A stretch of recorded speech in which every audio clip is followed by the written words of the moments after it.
Hello friends, আমি প্রিয়া আবার চলে এসেছি তোমাদের জন্য ইউনিক একটা রেসিপি নিয়ে। দেখতে পাচ্ছ হাতে এই যে ইলিশ মাছ আছে আর এই যে লাউ পাতা আছে। আজকে লাউ পাতা ইলিশ দিয়ে বানাবো ইউনিক একটা রেসিপি। কি বানাচ্ছি সেটা দেখতে থাকো।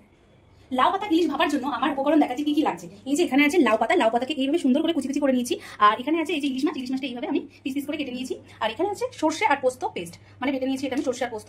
আর এখানে আছে কাঁচা লঙ্কাকে এরকম ভাবে লম্বা সাইজ করে কেটে নিয়েছি আমি। এখানে আছে জিরের গুঁড়ো, এখানে আছে ধনের গুঁড়ো, আর এখানে আছে গোলমরিচের গুঁড়ো, লঙ্কার গুঁড়ো, হলুদের গুঁড়ো আর লবণ। আমার এই উপকরণ লাগছে লাউ পাতা ইলিশ ভাপার জন্য।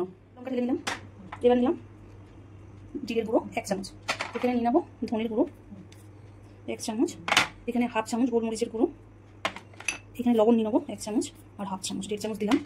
এখানে নিয়ে নেবো হলুদের গুঁড়ো 1 চামচ, এখানে নেবো লঙ্কার গুঁড়ো, তোমরা চাইলে স্কিপ করতে পারো, বাট আমি দিলাম একটু সুন্দর কালারের জন্য লঙ্কার গুঁড়ো। আর এখানে নিয়ে নিলাম সর্ষে পোস্ত পেস্ট। এবার আমি দেবো তেল, সর্ষের তেল লাগবে আমার। এই যে সর্ষের তেলটা আমি এই বাটি মেপে নেবো, এরকম একটা ছোট্ট বাটির 1 বাটি তেল।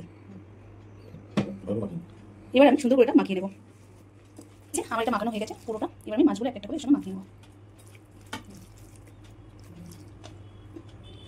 এটা মাখানো হয়ে গেছে, আমি এবার একটা করে এই যে টিফিন কারির মধ্যে সুন্দরভাবে এভাবে সাজিয়ে নেব ভাপানোর জন্য। এখানে আমি হালকা করে সর্ষের তেল দিয়ে দিয়েছি যাতে স্মেলটা ভালো আসে। গরম করতে দিয়েছিলাম, এখন আমার জলটা গরম হয়ে গেছে। এবার আমি এই যে এটা মাখিয়ে পুরো টিফিন কারির মধ্যে আমি ভরে নিয়েছিলাম। এবার এটাকে আমি এঁটে নেবো, এঁটে নিয়ে আমি এই যে এর মধ্যে বসিয়ে দেবো।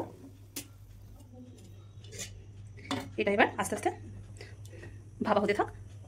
প্রায় 20 মিনিট ধরে আমি ভাপাতে রেখেছিলাম। এবার দেখি খুলে কি অবস্থা। দেখো আমার ভাপানো পুরো রেডি, চলো খাওয়া যাক। ফাইনালি অলমোস্ট আমার হয়ে গেছে লাউ পাতা ইলিশ ভাপা। চলো এটা খাওয়া যাক, কেমন টেস্টি হয়েছে। ভাত দিয়ে মেখে খাই, এখানে একটু লাউ পাতাটা নিয়ে নিই।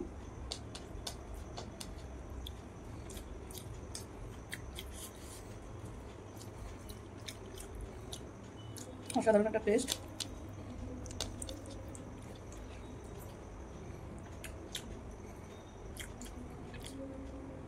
যারা কোনো ভিডিওটা দেখোনি তারা জলদি ভিডিওটা দেখে নাও আর এরকম একটা ইউনিক রেসিপি বানিয়ে নাও, লাউ পাতা ইলিশ ভাপা। দেখতে পাচ্ছ আমি খুব খেতে ব্যস্ত, কারণ আর লোক সামলাতে পারছি না এরকম একটা রেসিপি পেয়ে, আর সাদা ভাত সাথে আমি খেতে থাকি। তোমরা পুরো ভিডিওটা দেখো আর এরকম একটা ইউনিক রেসিপি বানিয়ে নাও। আমি আবার আসছি তোমাদের জন্য ইউনিক একটা রেসিপি নিয়ে। চলো আজকের মতো টাটা।